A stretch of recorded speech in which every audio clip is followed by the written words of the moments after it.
Now, every one of these 45-degree leg presses is slightly different depending on the manufacturer, and each manufacturer has even had different versions in their lineage. So you might have a one brand that was very different 20 years ago than what they're putting out today. Every angle within this thing and its adjustability or lack of adjustability becomes an issue for the setup of each individual. You cannot use a choreographed, predetermined setup for everybody you put on this thing. There's so much to figure out, and of course you need to do that with a pretty darn light weight, maybe the weight of the carriage itself. And that's something that varies so much from company to company. This one has, I think it ends up being, I can't remember, I wrote it down somewhere. It's about 70 pounds, the carriage itself, at this angle. It's providing about 70 pounds. And I've seen some of them that were 170 pounds because of how they're built, and you can put so many more plates and stuff like that. Anyway, so that's going to be different in every one of these. Also, here's something you might think of, and I like this order. It can be helpful. Adjust or assess foot placement height first. Where you put it on the foot plate vertically first. And the second you start making that decision, you've got to make a back pad adjustability decision. This adjustment right here. And if yours doesn't adjust backwards, then you're going to have some trouble, because this is vital. I might put the feet up higher if I'm trying to influence knee or back range or knee or back forces.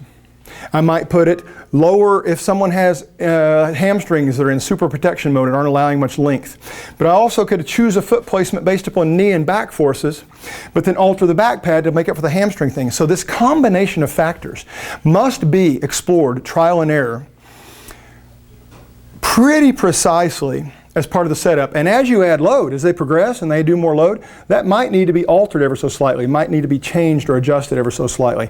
So you never stop assessing. You never stop looking for where this person needs to be to get the job done. And as their goals change, you might change placement, because this is not how you do a leg press. This is how you do a leg press for this person and their goals. Now, the next thing you're going to need to immediately consider after these two relationships, back pad, back and forth, vertical placement on the foot plate. The next thing I would consider is width, and along with width you have another immediate concern. As I adjust width, I can't just keep going wider and parallel. I have to start adjusting slightly outward, because the legs are pointing back towards the hip joints, which aren't adjusting in width. Obviously, they're stuck right here. So as my legs go wider, I've got an angle that needs to be commensurate with the change in width. So having done that, having played with that, then you can start to take a look at the actual performance. And here's a couple ideas. I'm going to call them default cues, meaning you can certainly change them, should change them when appropriate for a given individual. But this is part of creating proper alignment of the forces through the knee, medially and laterally.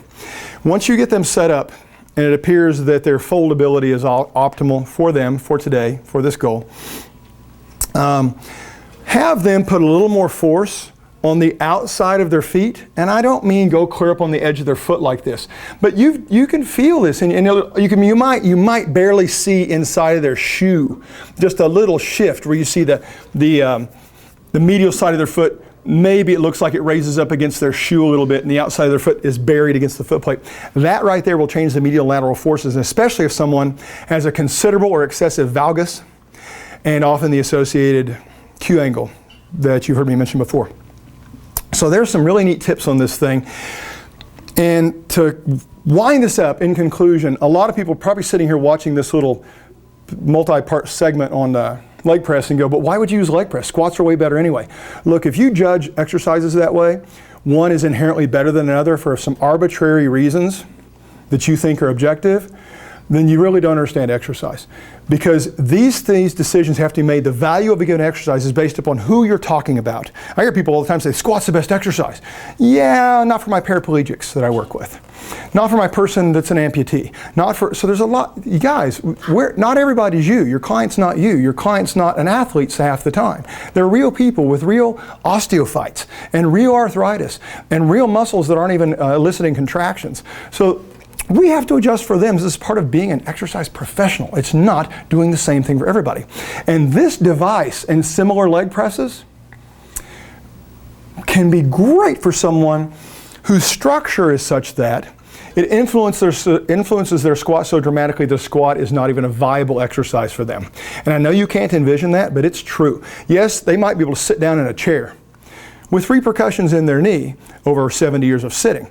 But to do it as an exercise and not understand how to manipulate that squat, or more importantly, build up to a squat by doing a leg press, and how to manipulate the forces on this, guys, this is what it's all about, is client-defined choice of exercise and client-defined manipulation of cues and the forces that come along with the cues.